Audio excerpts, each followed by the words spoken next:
Hello दोस्तों, स्वागत है आपका अपने चैनल जीके लर्निंग में। दोस्तों, आज का हमारा टॉपिक है लोकतंत्र और विविधता। लोकतंत्र और विविधता हमारा यानी कि डेमोक्रेसी एंड डाइवर्सिटी। इससे पहले हमने पिछली क्लास में सत्ता की साझेदारी टॉपिक कराया था। सत्ता की साझेदारी ये टॉपिक हमने कराया था, आपको ध्यान रखिएगा। और ये जो क्लास है ये आईसीएआर टेक्नीशियन के लिए बहुत ज़्यादा इंपॉर्टेंट क्लास है, तो इस क्लास को लेना ना भूलिएगा। इस क्लास से कम एक क्वेश्चन आपको ज़रूर आएगा। ये जो टॉपिक मैं आपको करा रहा हूँ इससे एक क्वेश्चन हमेशा पूछा जाता है, ध्यान रखिएगा। चलिए क्लास को हम शुरू करते हैं। देखिए क्वेश्चन हमारा है, क्वेश्चन क्या, मैंने आपको ये वन लाइनर लेकर आया हूँ। वन लाइनर हो जाने के बाद में कुछ ऑब्जेक्टिव क्वेश्चन है वो मैं आपको सॉल्व कराऊंगा। चलिए देखिए क्वेश्चन ये हमारा है, 1968 में ओलंपिक खेलों का आयोजन हुआ था। कहाँ हुआ था? ये मैक्सिको के अंदर हुआ था, ध्यान रखिएगा, मैक्सिको के अंदर हुआ था। चलिए अगला है हमारा, स्मिथ और कार्लोस से ओलंपिक पदक वापस लेने का कारण क्या था? देखिए स्मिथ और कार्लोस से जो ओलंपिक पदक वापस लेने का कारण था वो था संघ ने उन्हें राजनीतिक बयान देकर ओलंपिक भावना का उल्लंघन करने का दोषी माना था, इसलिए उनसे ओलंपिक पदक वापस ले लिए गए थे। और मैं अगला है, श्रीलंका में सामाजिक विभेद। देखिए श्रीलंका के अंदर जो सामाजिक विभेद है वो भाषाई एवं धार्मिक है। भाषाई एवं धार्मिक स्तर पर सामाजिक विभेद है। चलिए अगला है, अमेरिका में नागरिक अधिकार आंदोलन चला था। कब चला था? देखिए अमेरिका में जो नागरिक अधिकार आंदोलन चला था ये मार्टिन लूथर किंग जूनियर ने चलाया था। इसका है मार्टिन लूथर किंग जूनियर ने चलाया था। ये एक अश्वेत नेता थे, अश्वेत नेता थे, इन्होंने चलाया था, ध्यान रखिएगा। चलिए नेक्स्ट चलते हैं। नेक्स्ट हमारा है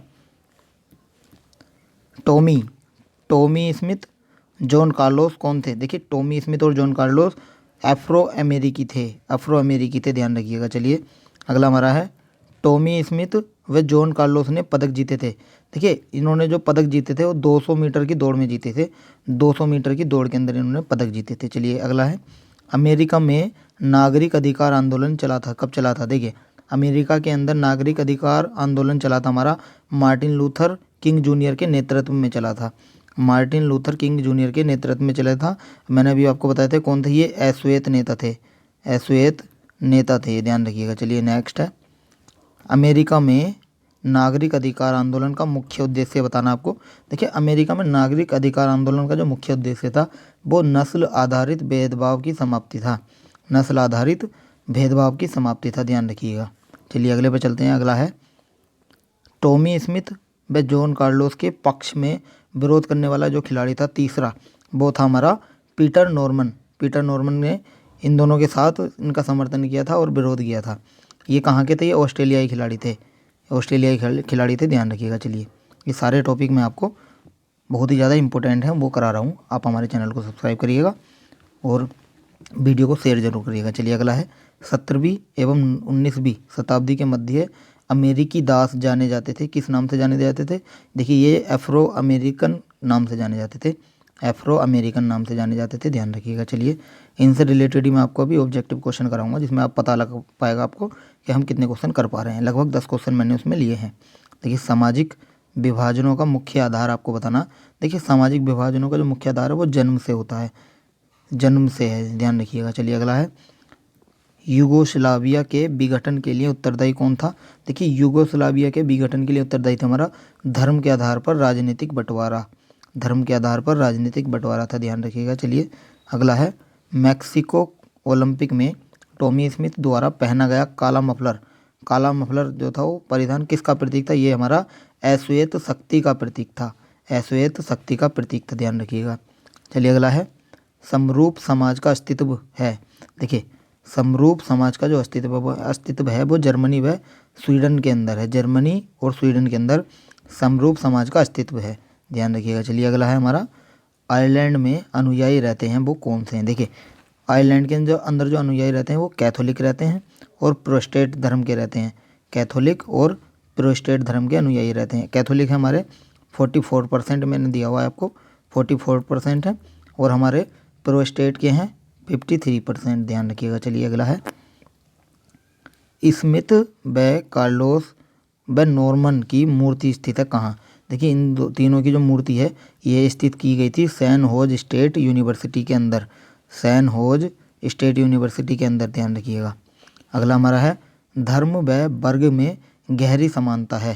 देखिए धर्म व वर्ग में गहरी समानता उत्तरी आयरलैंड में है, ध्यान रखिएगा, उत्तरी आयरलैंड के अंदर गहरी समानता है। चलिए देखिए हमारे वन लाइनर खत्म हो गए, हमने अब कुछ ऑब्जेक्टिव लिए हैं जो मैं आपको कराने वाला हूँ। देखिए क्वेश्चन हमारा है 1968 के ओलंपिक खेलों का आयोजन कहाँ हुआ था। देखिए 1968 के ओलंपिक खेलों का जो आयोजन हुआ था वो हमारा हुआ था मैक्सिको के अंदर। Option number is the right answer, Mexico के अंदर हुआ था, ध्यान रखिएगा। अगला हमारा है निम्न में से कौन सा भारत में सामाजिक विभाजन का आधार नहीं है। देखिए सामाजिक विभाजन का जो आधार नहीं है वो आपको बताना है, कौन सा होगा ये आपको बताना है, बताइए। देखिए ये जो स्वास्थ्य है ना, ये सामाजिक विभाजन का आधार नहीं है। Option number C is the right answer, ध्यान रखिएगा। चलिए अगला चलते हैं, अगले पे है। अगला हमारा है किन दो अफ्रो अमेरिकी खिलाड़ियों ने नस्लवाद की नीति के विरुद्ध 1968 में मैक्सिको में होने वाले ओलंपिक मुकाबलों में अपना विरोध प्रकट किया था। किसने किया था। देखिए ये जो विरोध प्रकट किया गया था ये आपको बताना है किसने किया था। ये किया था स्मिथ और जॉन कार्लोस ने, टॉमी स्मिथ और जॉन कार्लोस ने विरोध प्रकट किया था, और इनका जो साथ दिया था, इनका समर्थन दिया था हमारा पीटर नॉर्मन ने। तो इसका राइट आंसर हमारा, देखिए इसका राइट आंसर हमारा हो जाएगा टॉमी स्मिथ और जॉन कार्लोस, ये दोनों इसके राइट आंसर हो जाएंगे, ध्यान रखिएगा। चलिए अगला है, अगला हमारा है क्वेश्चन हमारा है अगला, स्मिथ और कार्लोस का ओलंपिक पदक वापस क्यों ले लिया गया था। देखिए स्मिथ और कार्लोस का जो ओलंपिक पदक है वो वापस क्यों लिया था ये आपको बताना है। देखिए ये क्वेश्चन मैं आपको करा चुका हूँ, इसका राइट आंसर है हमारा संघ ने उन्हें राजनीतिक बयान देकर ओलंपिक भावना का उल्लंघन करने का दोषी माना था। Option number 4 is the right answer. चलिए नेक्स्ट चलते हैं। नेक्स्ट हमारा है वह कौन सा ऑस्ट्रेलियाई खिलाड़ी था जिसने टॉमी स्मिथ और जॉन कार्लोस के पक्ष में विरोध किया था। मैंने अभी आपको बताया था ऑप्शन में, वो था हमारा Peter Norman. Option number D यानी कि 4 is the right answer, Peter Norman थे, ध्यान रखिएगा। चलिए आगे चलते हैं। नेक्स्ट हमारा है सामाजिक विभाजनों का मुख्य आधार क्या है। देखिए सामाजिक विभाजनों का जो मुख्य आधार है वो आपको बताना है। देखिए इसका राइट आंसर आपको करना, बताइए क्या होगा। से होता है, option number is the right answer, ये जन्म से होता है, ध्यान रखिएगा। चलिए अगला है हमारा श्रीलंका में किस तरह के सामाजिक विभेद हैं। देखिए श्रीलंका के अंदर आपको बताना है कि किस तरह के सामाजिक विभेद हैं, ये आपको बताना है। चलिए बताइए। देखिए अभी मैंने आपको कराया था, ये भाषाई और धार्मिक विभेद हैं। Option number 20 the right answer, भाषाई और धार्मिक विभेद। अगला हमारा 17वीं एवं 19वीं शताब्दी के मध्य अमेरिकी दास किस नाम से जाने जाते थे। अभी आपको कराया था, ये जो दास जाने जाते थे बताइए किस नाम से जाने जाते थे। आंसर करेंगे सभी अभी। तो एफ्रो अमेरिकन के नाम से, option number D is the right answer, Afro American के नाम से जाने जाते थे। अगला हमारा है यूगोस्लाविया के विघटन का इनमें से कौन सा उत्तरदायी है। देखिए यूगोस्लाविया के विघटन के लिए उत्तरदायी हमने अभी बताया था धर्म के आधार पर राजनीतिक बंटवारा। Option number 20 the right answer, धर्म के आधार पर राजनीतिक बंटवारा, ध्यान रखिएगा। अगला हमारा है अमेरिका में नागरिक अधिकार आंदोलन किस अश्वेत नेता की अगुवाई में चलाया गया था। अभी कराया था वन लाइनर में। अश्वेत नेता थे हमारे Martin Luther king junior. Option number D is the right answer, Martin Luther king junior थे। चलिए आज का सेशन हमारा यहीं समाप्त होता है। आपको हमारी वीडियो कैसी लगी हमें कमेंट करके ज़रूर बताएं, और बताएं कि आपको आपके कितने क्वेश्चन 10 में से सही हुए, ये भी हमें कमेंट करें। और अगर आपने चैनल को सब्सक्राइब नहीं किया तो अभी सब्सक्राइब कर लें, ताकि आने वाली हर अपडेट आपको समय पर मिलती रहे। आप हमारे टेलीग्राम चैनल से भी जुड़ सकते हैं, वहाँ हमने सभी क्लासों की PDF डाउन डाली हुई है, जिसका लिंक हमें हमारे वीडियो के डिस्क्रिप्शन में आपको मिल जाएगा, वहाँ जाकर हमें ज्वाइन कर सकते हैं। तो आज के लिए इतना ही, कल फिर मिलते हैं सुबह नहीं, ये तो मैं आपको वैसे ही मैं आपको करा दूंगा, लगभग 3 बजे के टाइम ये वीडियो आपको मिल जाएगी, ध्यान रखिएगा। तो थैंक यू, कल फिर मिलते हैं नेक्स्ट टॉपिक के साथ।